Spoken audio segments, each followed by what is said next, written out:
नमस्कार, मैं विजय कुमार पुनिया तरंगम चैनल से मैं खड़ा हूँ जंतर मंतर पे। और आज एक महारैली हुई आम आदमी पार्टी ने की। और रैली करने का क्या कारण था, क्योंकि ये रैली सबको पता है, क्योंकि केंद्र सरकार ने जो कानून पास किया उसके अंदर जो है तमाम अधिकार, जो एक सीएम के जो अधिकार होते हैं, दिल्ली के जो चीफ मिनिस्टर अरविंद केजरीवाल जी, उनके जो अधिकार है कानून पास करने का, कानून बनाने का, सारी जो भी उन्होंने अभी तक योजनाएं निकाले, स्कूल के लिए निकाले, हॉस्पिटल के लिए निकाले, पानी के लिए निकाले, बस के लिए निकाले, ना जाने इतनी सारी योजनाएं जिनके लिए उसने उन्हें काम किया, उन तमाम अधिकारों को, उन तमाम पावर्स को आज केंद्र सरकार ने एक कानून के माध्यम से अरविंद केजरीवाल जी से छीन लिया गया है। और उसी के विरोध में ये जंतर मंतर पे एक रैली हुई, जिसमें तमाम दिल्ली भर से लोग जो यहाँ पे आए। और जब मैं रास्ते से आ रहा था तो जो आम आदमी पार्टी की जो बसें आ रही थी, बसें भर भर के जो जंतर मंतर पे आ रही थी, उनको भी जो है पुलिस वालों ने रोका ताकि वो जंतर मंतर पे ना पहुँच सके। उनको भी रोका गया ताकि वो जंतर मंतर पे ना पहुँच सके। काफ़ी हथकंडे ऐसे थे जो आम आदमी पार्टी के नेता को जंतर मंतर पर पहुंचने से रोकने की भी कोशिश की गई थी, लेकिन कामयाबी नहीं मिली है। लेकिन जो फिर भी है, लोग यहाँ पे पहुंचे हैं और अपनी शक्ति का प्रदर्शन किया, पार्टी को सपोर्ट किया, अरविंद केजरीवाल को सपोर्ट किया, अरविंद केजरीवाल का एक पिलर बने ताकि अरविंद केजरीवाल आगे काम कर सके और उनके जो अधिकार छीने गए थे उनको वापस दिलाया जा सके। और फिर से अरविंद केजरीवाल जो है सरकार के लिए, देश के लिए, जनता के लिए, अपने वोटर्स के लिए काम कर सके। और काफ़ी लोग मौजूद है, अभी भी मौजूद है, क्योंकि केजरीवाल जी तो जा चुके हैं, लेकिन काफ़ी मौजूद है। उनसे पूछते हैं, भाई साहब से पूछते हैं, ये क्यों आए, भाई साहब क्यों आए आप यहाँ पे? जी सर, आप क्यों आए उधर, क्यों आए आप? सर, आज मतलब केंद्र सरकार की दोहरी नीतियों के कारण हम सब यहाँ पर इकट्ठे हुए हैं। जिस तरीके से वो चाहते हैं कि मतलब जो कहना है कि सिर्फ़ और सिर्फ केंद्र सरकार ही दिल्ली को चलाए, जो कि सरासर गलत है। एलजी साहब के पास सब कुछ है, जैसे पहले जाता था वैसे ही दोबारा हो, ये सरासर गलत है। दिल्ली वासियों के लिए, जो दिल्ली में रह रहे लोग हैं, जो दिल्ली की जनता है, उनके साथ मतलब जो कहना एक घातक एक उनका मतलब सोच है कि मतलब जो कहना है कि जो हम चाहते हैं कि सीएम साहब जैसे काम कर रहे हैं उस काम के अंदर अड़ंगा डालने का उनका एक प्रयास है। क्या अड़ंगा डाला? सॉरी, अड़ंगा क्या डाला? अड़ंगा ये डाल रहे हैं कि मतलब जो भी काम होंगे अब एलजी साहब कराएंगे। क्यों कराएं एलजी साहब? जनता ने चुना है सीएम को, काम कराएं एलजी साहब। मतलब आपका कहना है कि सीएम की पावर छीन ली गई, अब सीएम को हटा देने का मतलब बिल्कुल वही है, सस्पेंड हो चुके हैं। बिल्कुल इनकी सोच तो वही है कि सीएम की पावर सारी खत्म कर दो, एलजी को बढ़ा दो, एलजी को चुन लेना फिर तो। क्यों किया इन्होंने ऐसा? नहीं, वो तो ये जाने इनकी मंशा गलत है। नहीं, आपको तो कुछ लगता है क्यों किया? कुछ आइडिया? ये तो उनकी सोच है ना, वोटर उनके। देखिए हम वोटर हैं, मतलब जगह में हम तो अच्छी साफ सुथरी नीयत वाले को वोट कर रहे हैं, ठीक है ना। तो मतलब लेकिन इसकी जो देख रहे हैं कि मतलब मोदी और मतलब मोदी, योगी, अमित शाह जिस तरीके से दोहरी राजनीति कर रहे हैं और एक तरीके से षड्यंत्र रचा जा रहा है देश को बेचने का, देश को बेचने का षड्यंत्र किया जा रहा है और पूरी तरीके से बेच चुके हैं। आज देख लीजिए, रेलवे देख लीजिए, LIC को देख लीजिए, दुनिया भर के मतलब जो कहना है सबको प्राइवेटेशन मतलब जो क्या करना चाहते हैं, ये देश को फिर से गुलाम बनाना चाहते हैं। सर, आपका क्या सोचना है? हाँ जी, आपका क्या सोचना है इस चीज़ को लेकर? इसमें मोदी सरकार की तानाशाही है। वो अंदर के रास्ते से हमारे सारे हक छीन रहे हैं। जिनको हमने अपने सीएम साहब को चुना है जनता की सेवा के लिए, वो उनके हाथ काट रहे हैं ताकि सब कुछ बीजेपी के हाथ में चला जाए। ये आरसी की एक सोची समझी साजिश है। चलिए उन लोगों से बात करते हैं, पूछते हैं यहाँ पे जो लोग मौजूद है। आ जाइए साहब है। और हाँ जी सर, ये किस लिए आए आप यहाँ पे? आप लोग किस लिए आए इधर? हम उसके लिए, किसके लिए? वो एलजी से लड़ने के लिए। एलजी से लड़ने के लिए? हाँ। क्या हुआ क्या सर? ये केजरीवाल की शक्ति कम कर दी उन्होंने, ताकत। सब अरविंद केजरीवाल के जो पावर थे ख़त्म कर दिए। हाँ, पावर का केंद्र सरकार ना हाँ, जो बिल पास किया है वो उसमें। हाँ, चलो उन लोगों से बात करते हैं। हाँ सर, आपका आने का कारण क्या है? हाँ जी, किस लिए आए आप यहाँ पे, क्या कारण है? मैं इसलिए आया हूँ क्योंकि यहाँ पे जो दिल्ली सरकार के खिलाफ जो मोदी सरकार ने इनके यहाँ से बिल छीन के एलजी के हाथ में दे दी, उनके विरोध में आया था धरना प्रदर्शन के साथ में।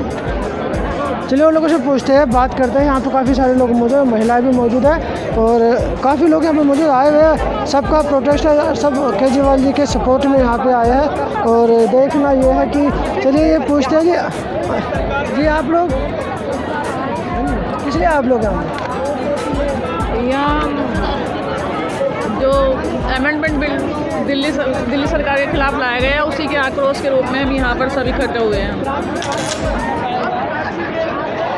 मतलब कि मामला पूरा मामला है क्या? मतलब जो उन्होंने कह रहे हैं कि आप केंद्र सरकार ने सख्तियाँ छीने, पूरा मामला क्या है? पूरा पता ही नहीं। हाँ, पूरा मामला ये है कि क्योंकि दिल्ली सरकार की लोकप्रियता बढ़ रही है और दिल्ली में भी एमसीडी इलेक्शन में जो बीजेपी की सरकार है वो 0 पे आ गई है। तो इस बात से उनको डर है, भय है कि अगर जिस तरह से दिल्ली सरकार ज़्यादा काम अच्छे कर रही है तो सारे देश में उसका नाम हो रहा है, तो उसको रोकने के लिए, इसी चीज़ को रोकने के लिए आम आदमी पार्टी का विस्तार न हो तो उसकी शक्तियों को सीमित कर दिया गया है।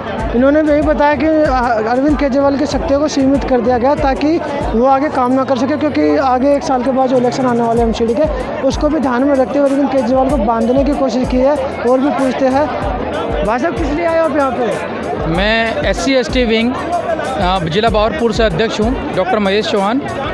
हम लोग यहाँ पे बीजेपी द्वारा जो बैकडोर से कानून बनाया गया है, जो कि आम आदमी पार्टी सरकार और दिल्ली की जनता के खिलाफ कानून है, उसके विरोध प्रदर्शन के लिए आए हुए हैं। जैसा कि आपको पता ही है कि बीजेपी इस समय एमसीडी उपचुनाव में जो हार हुई है उसकी, उससे तिलमिला गई है।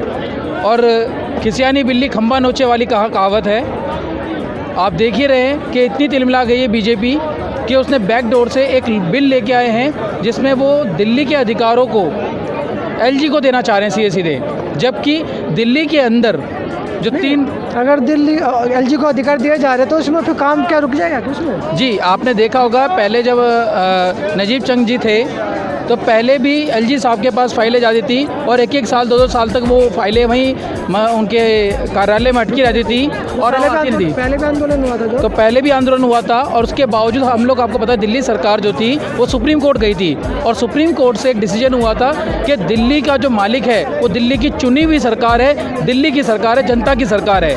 और वैसे भी दिल्ली के अंदर जो चुनाव होता है वो दिल्ली की सरकार का चुनाव होता है, ना कि LG का सरकार चुनाव होता है।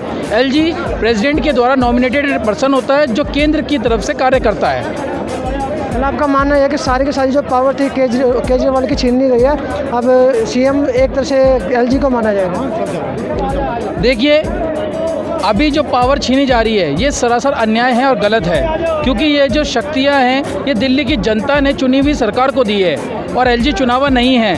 तो दिल्ली का जो बॉस है दिल्ली का मुख्यमंत्री है, ना कि LG है। इसका मतलब फिर इलेक्शन की जरूरत ही नहीं थी? जी, जिस तरीके से बीजेपी ये कानून लेके आई है, इसका मतलब ये जनता की अवहेलना कर रही है, जनता के निर्णय पर प्रश्न चिन्ह लगाने का काम कर रहे हैं। अगर ऐसी ज़रूरत नहीं थी तो ये चुनाव क्यों कराए जाते हैं? फिर इनका भी यही कहना है कि अगर ये सब करना था तो चुनाव किस लिए किए गए? चुनाव की जरूरत ही क्या थी? सारे के सारे जो है पहले से पावर जो है LG को दे दी जाती है और अपना LG जो है शासन करता, सारे के सारे कानून बनाता। अगर देखा जाए तो कुल मिलाकर कहना ये है कि यहाँ पे एक तरह से LG को सारी पावर देके CM के अधिकारों को छीना जा रहा है, और ताकि CM अरविंद केजरीवाल जिन्होंने इतने सारे काम किए हैं लोगों के लिए, जिसमें स्कूल के लिए भी उन्होंने काम किया, हॉस्पिटल के लिए भी काम किया है, मोहल्ला क्लिनिक भी बनाए हैं और ना जाने इतने सारे काम हैं जिस पे दिल्ली की जनता काफ़ी खुश है। और इसी की वजह से दिल्ली की जनता उनको बढ़ चढ़ के वोट भी किया, उनको सपोर्ट भी करती है। उन सबको दरकिनार करते हुए आज यानी कि 17 तारीख है यानी 16 तारीख को एक कानून पास किया पार्लियामेंट के लिए बैकडोर से, जो यहाँ की जनता बता रही है, जो पब्लिक बता रही है, कानून पास किया। और इस कानून के तहत क्या होगा कि अब जो है सारी पावर LG को होगी, यानी कुछ भी अगर कानून बनता है LG चाहेगा तो कानून बनेगा, LG नहीं चाहेगा तो कानून नहीं बनेगा। सिर्फ दिल्ली के विधायक जो है कि नाम मात्र के हैं, और दिल्ली के विधायक जो है कि नाम मात्र के हैं, जिसकी वजह से और अभी हमारे साथ रामचंद्र जी है जो अभी हाल ही में निगम पार्षद मनोनीत थे, उससे पहले विधायक भी रहे हैं भवाना साहिब। तो बता दो किसी आप लोग क्यों आए यहाँ पे? अरे मैं इसलिए आया हूँ भैया, ये केंद्र सरकार ने जो है ना दिल्ली सरकार को कोई काम करने ना देने की साजिश रच रहे हैं, जिससे दिल्ली के लोगों को बहुत बड़ा नुकसान होगा। इसलिए इनको जो है ये बिल वापस लेना चाहिए। इन्होंने भी बताया जो विधायक अभी निगम पार्षद है वर्तमान में भवना से, और पहले ये 2 साल विधायक भी रहे हैं जो उपचुनाव हुए थे। तो कुल मिला के देखा जाए तो यही सारा का मामला है कि एलजी की हाथ में सारी पावर दे दी गई है, सीएम की पावर को छीन के एलजी के पास चला गया। अब आने वाले समय में जो भी कानून पास होगा वो कानून कैसे बनेगा, किस तरह से बनेगा, वो तो अब आगे देखना होगा। ये लड़ाई कब तक चलेगी, क्या ये कानून वापस होता है या नहीं होता, ये आगे जाके देखना होगा। तो मैं विजय कुमार पुनिया, तिरंगा अभियान चैनल से जंतर मंतर। आप जितना ज़्यादा हो सके इस वीडियो को शेयर कीजिए, चैनल को दब के सब्सक्राइब भी कीजिए और वीडियो को लाइक ज़रूर कीजिए।